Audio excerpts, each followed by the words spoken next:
What's up, everybody? Hope you guys are having a good Saturday. This is one of two videos that I plan on dropping between now and Monday. Um, People that know me personally have asked me to drop this video.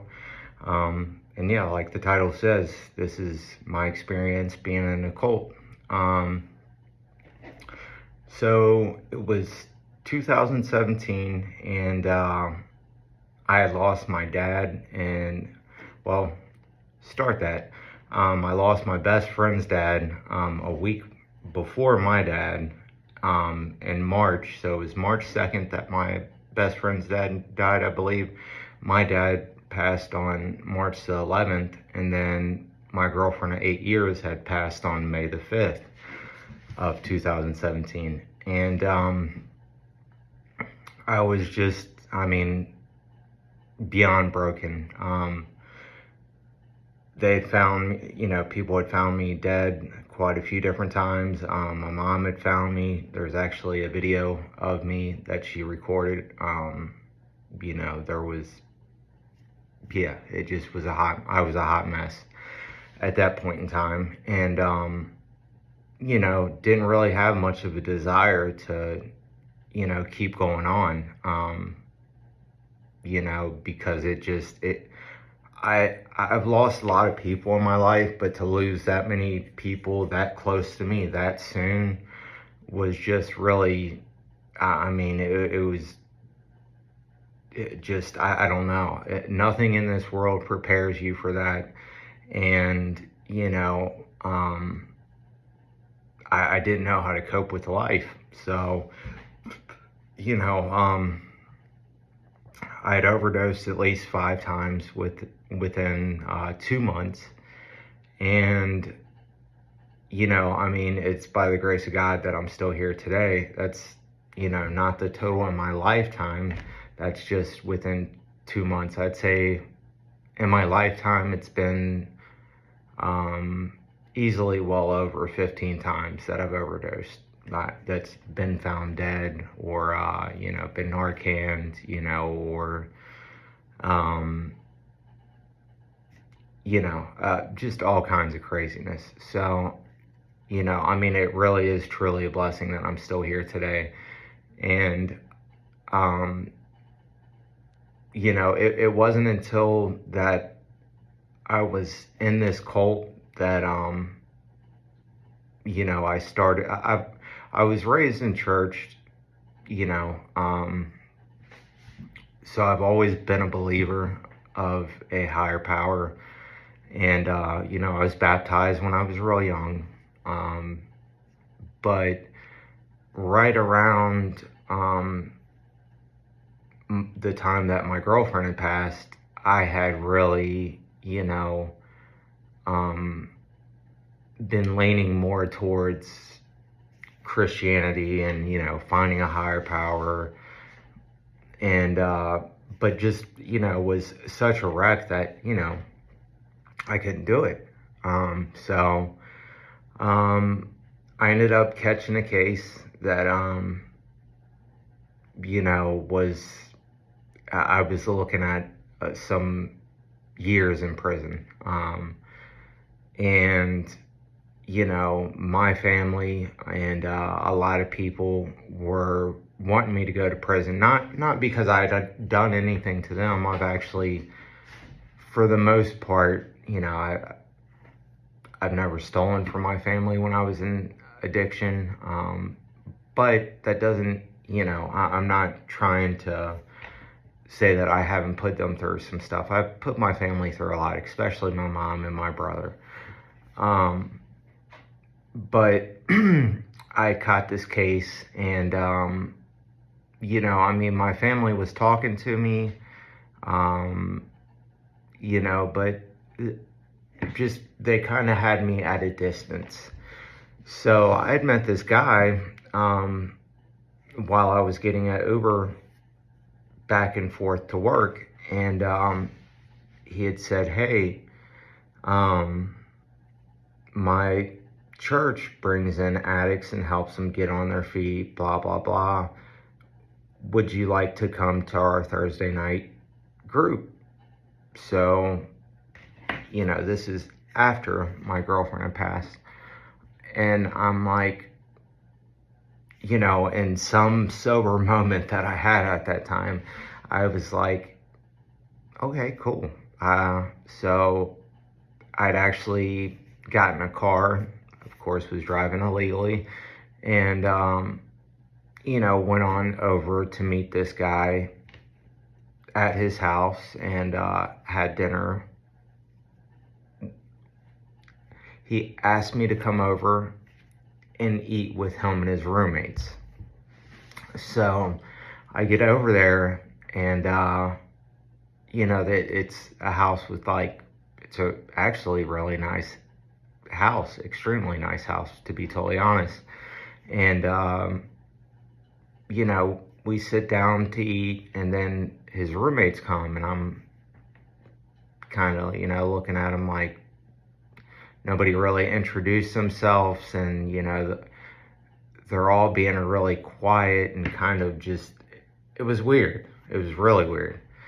And but I don't think much of it, so I go to their church after we had dinner, and I'm like, okay, this is okay.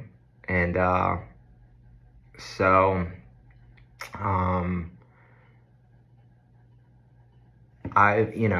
after that, I go on and, I go back to work. Things go on as normal. Within a week or two is when I caught this case. And my bright idea, I had called a friend of mine that lives in Colorado, and he told me, he said, hey, look, man, I'll pay for you to get a bus ticket out here, and, you can come live with me. And this is a really good friend of mine that, I have just a great guy. And, I was like, this is going to be great. Like, I'm going to get off all these drugs and stuff. Like, there wasn't just one drug I was on all of them. Uppers, downers, everything in between. And that was the first point in my life where I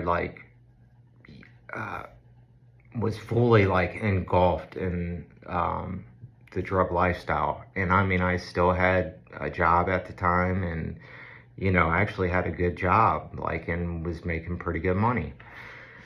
And so I catch this case, I go to jail. Let me rewind that. I catch this case, and that puts a halt to me going to Colorado. My friend had bought me the bus ticket. I lose that and everything because obviously I'm in jail. So I get out of jail. I don't, I'm like, literally my legs are cut off to me to running anywhere at this point in time. I had nowhere to go. And, my family was just done with me, and I don't blame them at all. And, there was only one place I knew to go. So I walked about 6 miles from jail to, this, what I thought was just this guy's house with his roommates. And I sleep on their porch because it had taken me so long to walk from jail to his house. So, I'm not rude. I'm not going to start pounding on somebody's door in the middle of the night. Even though I was on drugs, I'm still not rude and didn't want to wake somebody up. So I had slept on the front porch until these guys had gotten up. And they get up the next morning, and the guy that, or my contact, or whatever you want to call him, had woke up and walked outside, and he was like, hey man, what are you doing here? And I kind of gave him the whole story. And, I'm really at this point in time, I was just looking for a place to stay until I could get back to doing what I was doing. And, so he asked me, and, mind you, at this point in time, I didn't know that the next door neighbors were a part of this cult too. And, when this guy woke up, I don't know if he like woke up his neighbors, but anyways, there's like 10 guys around me. So, this is, it's kind of intimidating. And plus I'm starting to come down and everything. And, he asked me, he said, do you take Jesus Christ as your Lord and Savior? I said, yes. And, he goes, can you come downstairs, not to the house that I had been over to eat dinner, but to the neighbor's house? Will you come downstairs with me and go in the bathroom? He said, this is where things start getting weird. So he goes, go into the shower. He said, you can undress in there and just throw your clothes out. And okay, I go on and do that, even though I'm totally weirded out. But, I go on and do that. I get in the shower, I throw my clothes out, and by the time I get out, there's these kind of like cornball looking clothes that, I would never wear in my life, but are warm. So, I throw on these clothes and everything, and, it's, I'm not gonna lie, it's a blur for a couple of days because, I was so in and out of it. And, when I start finally like coming to, mind you, there's somebody with me 24/7. If I went to the bathroom and it's in a public area, they're going with me. If I went inside one of the houses, they would go with me. So I find out, that it very much is, it's a community. And they actually are like, they take up most of this neighborhood, which used to be like a rougher side of town, but they easily take up about 2-3 streets of nothing but their houses, which you would never know. And I find out that they own 4 businesses. Actually, I think it's more now. But what they do is they bring in guys like myself or from like other ministries, Teen Challenge, His Mansion, are just a few places, which those 2 are great places. I have nothing but respect for Teen Challenge or His Mansion. Great ministries. And so, they bring in guys that like basically work and they don't get paid for it. Which right off rip, I'm like, okay, just me being me, I'm like, what a crock of shit. Like, are you serious? I thought slavery ended 100 years ago. Like, what? Are you serious right now? But, I go for it because I'm just wanting something better. Like, I've always been really well liked. I was pretty popular in high school. Everybody pretty well likes me. I'm easy to get along with, me getting, being on drugs and stuff. I've made a lot of bad decisions, and it is easy to dislike me if I'm on drugs. But sober me, I'm a great person, which a lot of addicts are like that. But so I also find out that in this community, they have doctors, lawyers. It's not just like one type of person. It's not one certain type of background. And so the way that they do things is they live in what they call community purse. Now that means that basically your check from your job goes into their pocket, and they give you, I can't remember what it is, and it's only to certain people. They decide to give them, I think it's like maybe $100 a month, something just ridiculous. I mean, there was people there that had sold their cars for this place, and just, I mean, what? And I mean, I kind of thought I was crazy for even falling for this stuff for, I think it was a total of 2-3 months that I was in there. And, I was looking at myself like, why did he do this? But, yeah, so, there's what they call ex-homosexuals or homosexuals that,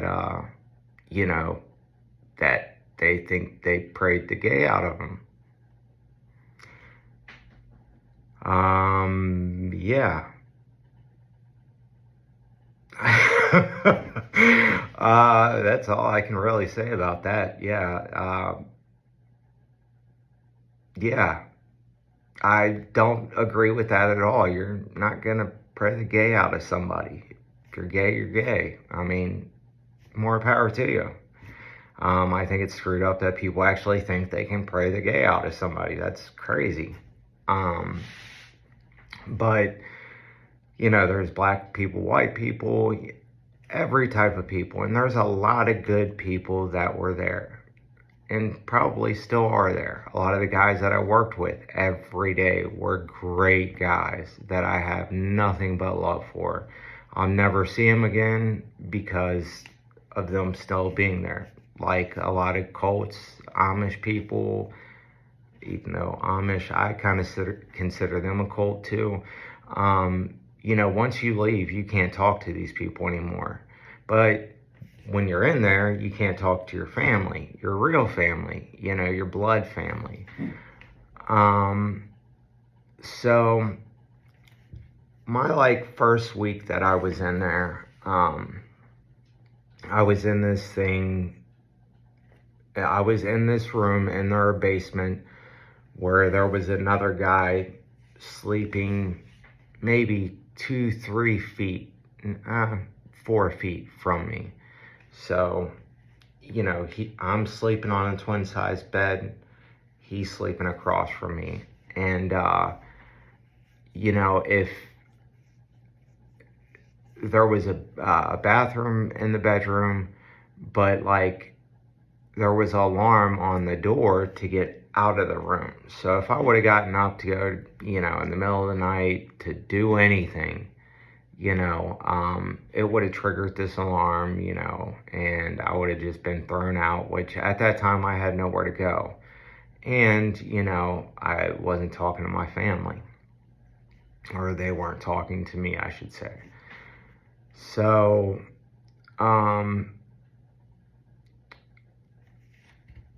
the more I start getting into the rhythm of their life, or the life that they had for me there.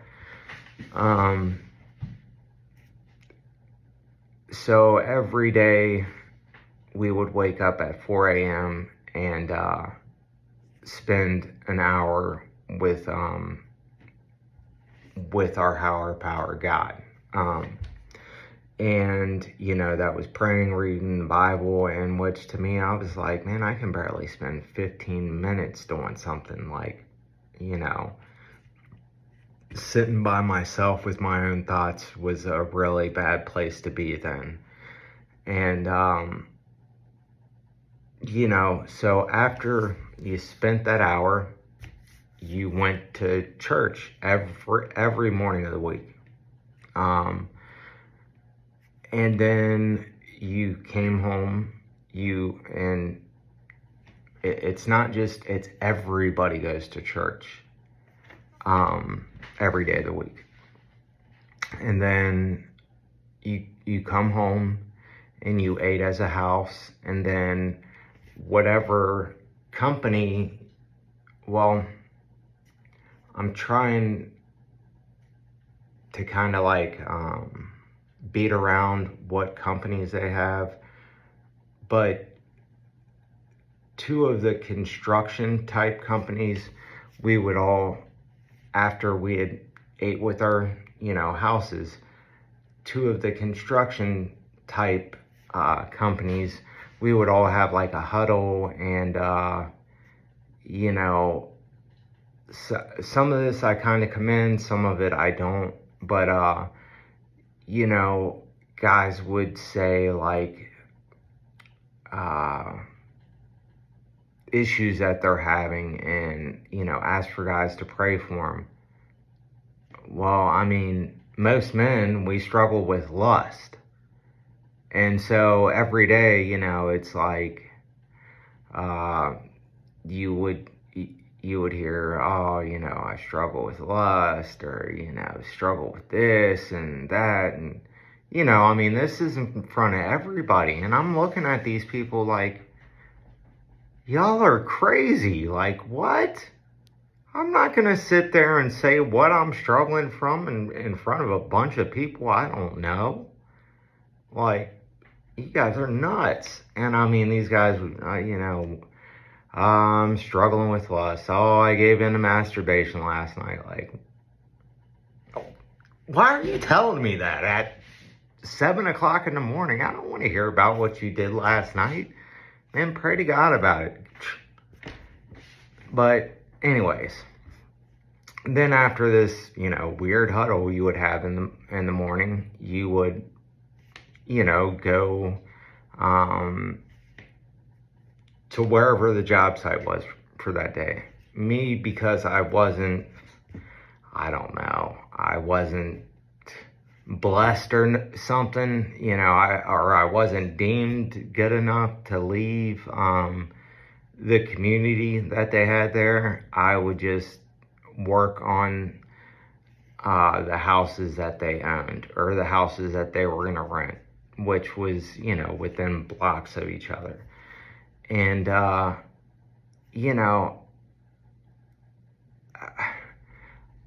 can't say all of this was bad. I can't say all of it was good, because there's quite a few people there that I met that were just great guys. I mean, extremely good people.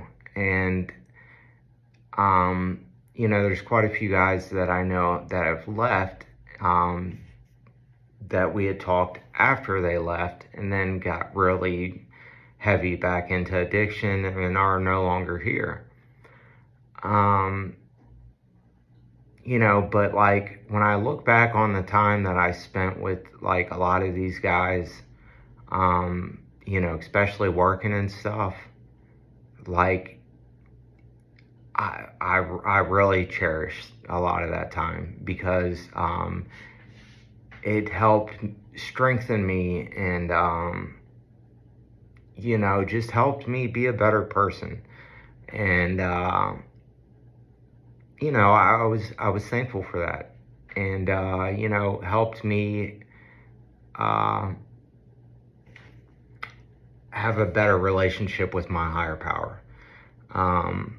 Because like, one thing that follows me through to adulthood is, I've always looked for like a role model, or somebody, to like just follow after, because growing up, my dad was in prison, my grandpa that's still alive is an alcoholic and didn't really have much of a relationship with us. And my dad, when he got out of prison, I mean, like, I have PTSD from him attacking me in my sleep, throwing me downstairs, broke my nose. And I'm not trying to get sympathy or anything from that. The older I got, me and my dad started, doing and selling drugs together, and on a larger scale. And, so, like, once I started to have, like, this relationship with the higher power and started, like, reading the word and stuff like that, and, you know, understanding that there was a male that loved me regardless and just wanted the best for me, it was really hard for me to take. It actually, even talking about it, still kind of, it definitely gets to me, because any good that has came out of my life, or any good, or even the person that I am today, or the experiences I've had in life, have been because God has pulled me through those. And I didn't understand this, until really my time being in a cult. Like, I always looked at things like, God, why is this happening to me? Like, why can't, like, I be different? Like, why do I have ADD and, like, can't concentrate all that well? Or, just why me? Instead of being like this. I look at myself now as a tool, and I'm a tool that's gonna hopefully help repair other broken men, or just broken people in general, men, women. But it wasn't until I was in the cult that I started finding that, and it was from a lot of these men, that I started finding all this out about myself. So, in which I know a lot of people that talk about cults and stuff like that, they talk about the people that they had to leave behind there and their love for them. Which, unless you've been there, then you really don't know how to feel about something like that. Sorry, it really kind of chokes me up to talk about some of these guys, because I still miss them a lot. So, but anyways, within that first week, I had gotten baptized again, and then I got what they call filled with the Holy Spirit. This is my experience. Whatever yours is might be different. Whatever your beliefs are might be different. I base a lot of my beliefs on what's in the Bible, but I also go off of what my heart tells me and what my own experience has been. But, I got baptized, but,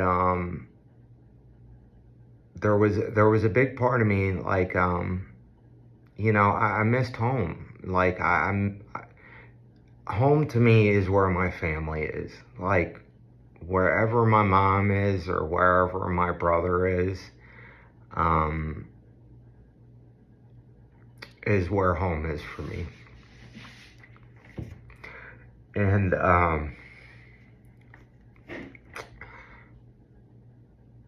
I really started missing home. And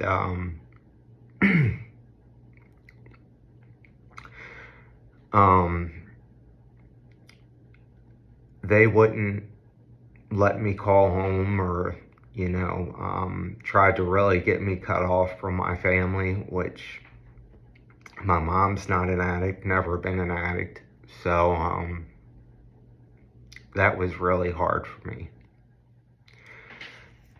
And sorry, I don't but once they started doing that and not letting me talk to my family, or monitoring when I finally was able to call home, it really, that was a turning point for me, because I really wanted to see my family. I'd miss my mom incredibly. My brother really holds a grudge, so when he's mad, he stays mad for a long time. But me and my mom have always been really close. So, not saying that me and my brother aren't, but, um, you know. So, when they started doing that, I, I knew it was time for me to leave. So, um, I ended up one day just saying, hey, I'm out of here. Like, get my stuff. I mean, not only because of my family, but I pride myself in being an individual. I like, wearing the clothes I want to wear, having my gauges. I have a ton of tattoos. And I pride myself in that. I pride myself on being somebody who makes my own decisions, and I don't want to follow the pact. I am my own pact, and I'm proud of that. Um, it's a blessing and a curse at times, but, so, I went on and left, and, I still wasn't really all that good with my family, so, I came to my mom's for a couple of days, and, you know, like I somehow had a bunch of money stowed up, but, I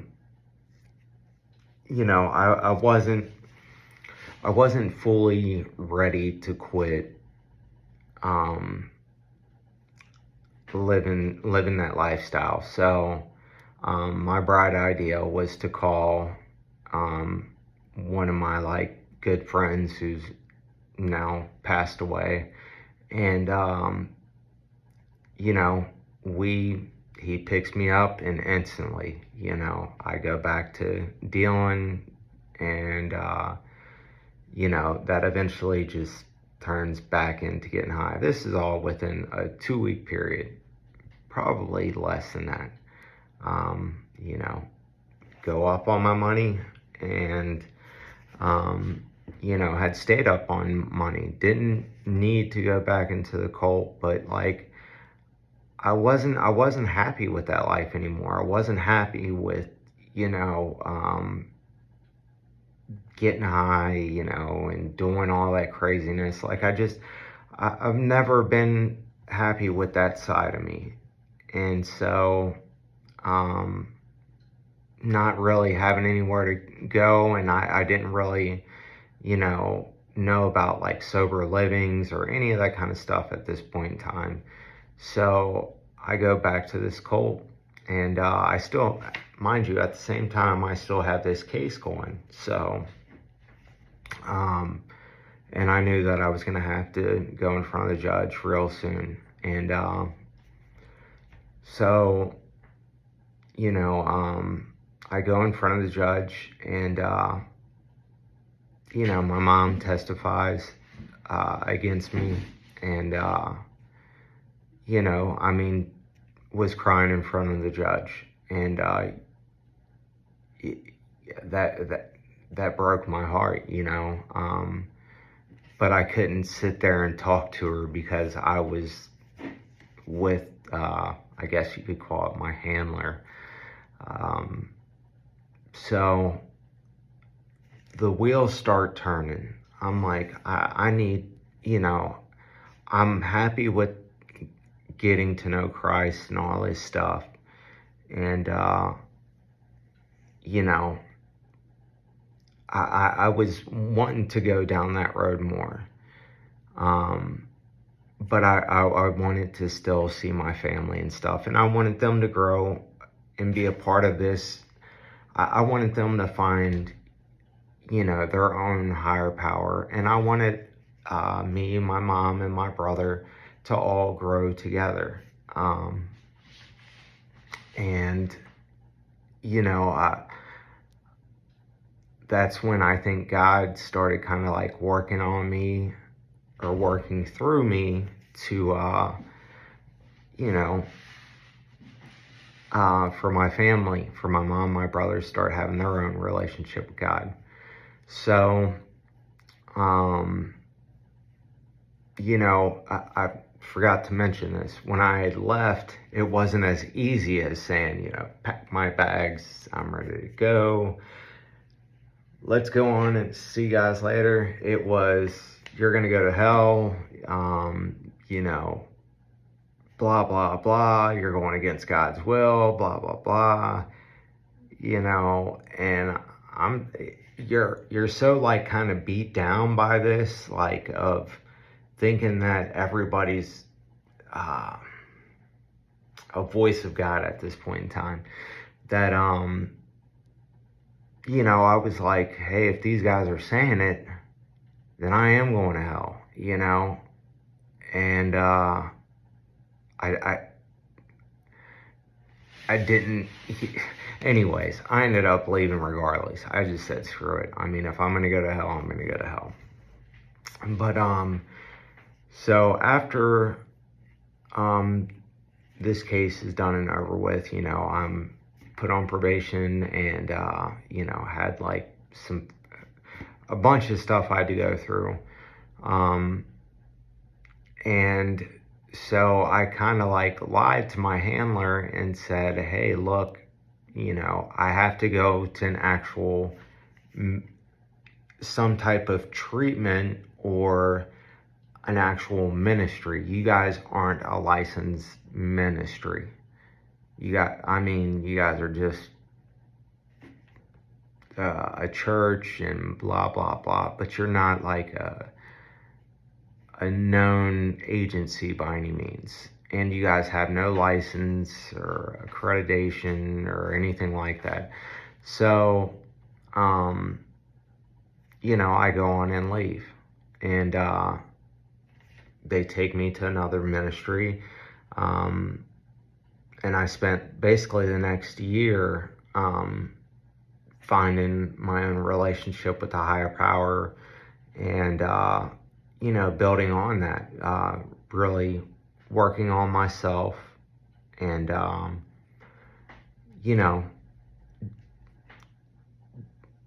just trying to build a better relationship with Christ. I got involved with some other ministries that was awesome. I'm not going to sit here and lie and act like I'm a great godly man. I cuss a lot, I smoke. But, I believe God's working on that and he's going to continue to work on me. I'm a work in progress is all I can say. But I'm proud of the person I am today. I've seen members of the cult out in public. I've seen some guys that have left, like I said earlier, that, the guys that have left, we've talked a little bit and really haven't talked about being in there or anything like that. But when I've seen groups of them, like I had to stop at a pharmacy one day close to where I live and ended up running into some of them, and it's the same bullshit every time. You're going against God's will, blah, blah, blah, blah, blah, blah. You can't talk to him, blah, blah, blah. He's not, shut up, man. Shut up. Who appointed you to be the voice of God? I did not know. What kind of egomaniac thinks that you, some kid who's younger than me, early 20s, is the voice of God. You're the voice of God, and you're telling me I'm going to go to hell. You know, I mean, but hey, I guess everybody's got their own beliefs. Some are crazier than... Anyways, hope you guys liked the video. I know this is a little bit more personal, a little bit different than what I normally do. But anyways, this is just one of the dark experiences I've had in my life. And yeah, this is the dark side of being in a cult. Dark side 380. Peace. Love y'all.